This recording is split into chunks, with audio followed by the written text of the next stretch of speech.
പാലക്കാട് സ്ഥാനാർത്ഥി രാഹുൽ മാങ്കൂട്ടത്തിലിന്റെ സ്ത്രീവിരുദ്ധത തുറന്നുകാട്ടി പത്മജ വേണുഗോപാൽ രംഗത്ത്.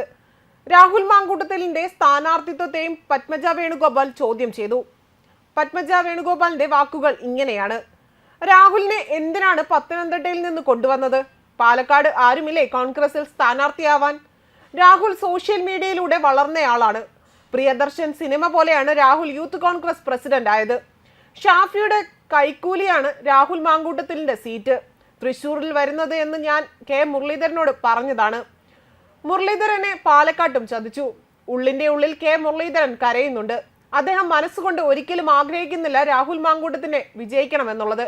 അതേസമയം പത്മജ പറഞ്ഞത് ഇങ്ങനെയാണ്: അദ്ദേഹം മനസ്സുകൊണ്ട് ഒരിക്കലും ആഗ്രഹിക്കുന്നില്ല രാഹുൽ മാങ്കൂട്ടത്തിൽ വിജയിക്കണമെന്ന്. അതേപോലെ കോൺഗ്രസ് അധപതിച്ചു കഴിഞ്ഞു. കോൺഗ്രസിൽ ആർക്കും ആരോടും തന്നെ സ്നേഹവും ബഹുമാനവും ഇല്ലാതായിരിക്കുകയാണ്. തൃശ്ശൂരിൽ ജില്ലയിൽ പൂർണ്ണമായും നശിച്ചു കരുണാകരനെയും ഉമ്മൻചാണ്ടിയെയും ചതിച്ചവരാണ് കോൺഗ്രസ് നേതാക്കൾ. നന്ദികെട്ട കോൺഗ്രസുകാർക്ക് വേണ്ടിയാണ് എൻ്റെ അമ്മ ചെറുപ്പത്തിലെ മരണമടഞ്ഞതെന്നും പത്മജ വേണുഗോപാൽ പറയുന്നു. ഇടതുപക്ഷ സ്ഥാനാർത്ഥി ഡോക്ടർ സരിനെ അവഗണിച്ചുകൊണ്ട് കൈകൊടുക്കാതെ മുന്നോട്ട് പോയ ഷാഫി പറമ്പിലിന്റെ ധാർഷ്ട്യത്തെയും പത്മജ വിമർശിക്കുകയും ചെയ്തു. സരിന് കൈകൊടുത്താൽ എന്താണ് സംഭവിക്കുകയെന്നും പത്മജ ചോദിച്ചു. കൂടാതെ പത്മജ വേണുഗോപാൽ കോൺഗ്രസ് വിട്ട് BJPയിൽ ചേർന്ന സമയത്ത് കെ കരുണാകരന്റെ ഭാര്യ കല്യാണിക്കുട്ടിയമ്മയെ അസഭ്യം പറഞ്ഞ രാഹുൽ മാങ്കൂട്ടത്തിലിന്റെ സ്ത്രീവിരുദ്ധ നടപടിയെയും പത്മജ തുറന്നു കാട്ടുകയും ചെയ്തു. പാലക്കാട്ടെ ജനങ്ങളോട് പറയാനുള്ളത് ഒന്നു മാത്രമാണ്: അമ്മയെയും പെങ്ങളെയും തിരിച്ചറിയാനാവാത്ത വർത്തമാനം പറയുന്ന രാഹുൽ മാങ്കൂട്ടത്തിനെ അങ്ങനെയുള്ളവരെ പോലെയുള്ളവർ ഒരിക്കലും ജയിപ്പിക്കരുതെന്നാണ് പറയാനുള്ളത്. ഇത്രയും വൃത്തികെട്ട വർത്തമാനം പെണ്ണുങ്ങളോട് പറയുന്നവരെ ഒരിക്കലും വിജയിപ്പിക്കരുതെന്നും പത്മജ തുറന്നടിച്ചു. അതേപോലെ രാഹുൽ മാങ്കൂട്ടത്തിൽ വിജയിക്കാൻ കെ മുരളീധരൻ ഒരിക്കലും ആഗ്രഹിച്ചിരുന്നില്ല എന്ന് പത്മജ പറഞ്ഞു. മുരളീധരൻ അമ്മക്കുട്ടിയായിരുന്നു. അമ്മയെന്ന് പറഞ്ഞാൽ അദ്ദേഹത്തിന് അത്ര ജീവനായിരുന്നു. ആ അമ്മയെ പറഞ്ഞ ആരോടും മുരളീധരൻ മനസ്സിൽ ക്ഷമിക്കില്ല. അത് തനിക്ക് അറിയാമെന്നും പാർട്ടി പറഞ്ഞാൽ അദ്ദേഹം പലതും ചെയ്യേണ്ടി വരും. എൻ്റെ ജീവിതത്തിൽ മുരളീധരൻ കരഞ്ഞു കണ്ടത് അമ്മ മരിച്ച സമയത്താണ്. അച്ഛൻ മരിച്ച സമയത്ത് സ്ട്രോങ് ആയി നിന്നയാളാണ് അദ്ദേഹം. അത്രയും അമ്മയോട് അടുപ്പമുള്ളവനായിരുന്നു മുരളീധരൻ. രാഹുൽ ജയിക്കാൻ അദ്ദേഹം ഒരിക്കലും മനസ്സുകൊണ്ട് ആഗ്രഹിക്കില്ല.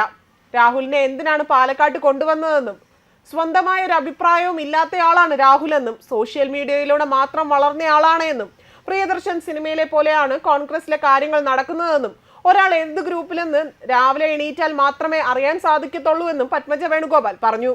BJP സ്ഥാനാർത്ഥി കൃഷ്ണകുമാർ പാലക്കാട്ടുകാരനാണ്. കൃഷ്ണകുമാറിനെ 24 മണിക്കൂറും കൽപ്പാത്തിയിലും ടൗണിലും നമുക്ക് കാണാൻ സാധിക്കും.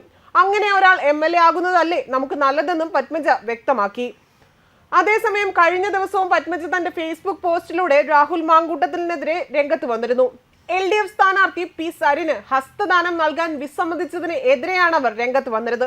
കോൺഗ്രസ് കുട്ടി നേതാക്കളുടെ നിലവാരമില്ലായ്മയാണ് ഇവിടെ തെളിഞ്ഞു കാണുന്നതെന്നും പറഞ്ഞ പത്മജ ഇത് രാഷ്ട്രീയം മറച്ചുവെച്ചുള്ള തന്റെ അഭിപ്രായമാണ് എന്നും വ്യക്തമാക്കിയിരുന്നു.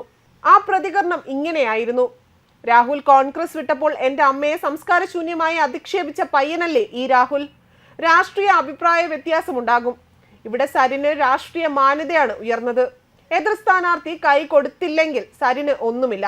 പക്ഷേ കോൺഗ്രസ് കുട്ടി നേതാക്കളുടെ നിലവാരമില്ലായ്മയാണ് ഇവിടെ തെളിഞ്ഞു കാണുന്നതെന്നും ഇക്കാര്യത്തിൽ രാഷ്ട്രീയം മാറ്റിവെച്ചുള്ള എൻ്റെ അഭിപ്രായമാണ് ഞാനിവിടെ വെട്ടിത്തുറന്ന് പറഞ്ഞതെന്നും അതേപോലെ തൻ്റെ അമ്മയെ സംസ്കാരശൂന്യമായി അധിക്ഷേപിച്ച പയ്യനല്ലേ ഈ രാഹുൽ എന്ന അഭിമുഖത്തോടെയായിരുന്നു പത്മജിയുടെ ഫേസ്ബുക്ക് പോസ്റ്റ് തുടങ്ങിയത്. ഒരു കല്യാണ ചടങ്ങിനിടെ കണ്ടപ്പോഴാണ് രാഹുൽ മാങ്കൂട്ടത്തിലും ഷാഫി പറമ്പിലും P സരിന് ഹസ്തദാനം നൽകാതെ പോയത്. മുൻ കോൺഗ്രസ് നേതാവ് AP ഗോപിനാഥിന് ഇരുവരും കൈകൊടുക്കുകയും ആലിംഗനം ചെയ്യുകയും ചെയ്തെങ്കിലും സരിനെ ഗൗനിക്കാതെ പോവുകയായിരുന്നു. സരിൻ നിരവധി തവണ രാഹുലെ എന്ന് വിളിച്ചിട്ടും രാഹുൽ മാങ്കൂട്ടത്തിൽ കൈകൊടുക്കാതെ പോവുകയായിരുന്നു. ഇത് മോശമായി പോയി എന്നും ഇതെല്ലാം പറഞ്ഞ രാഹുൽ സരിൻ തനിക്ക് കുഴപ്പമില്ല എന്നും ചുറ്റുമുള്ളവരോട് പറയുന്നതുമൊക്കെ നമുക്ക് വീഡിയോയിൽ കാണാൻ സാധിക്കുമായിരുന്നു. ന്യൂസ് ഡെസ്ക് കർമ്മ ന്യൂസ്.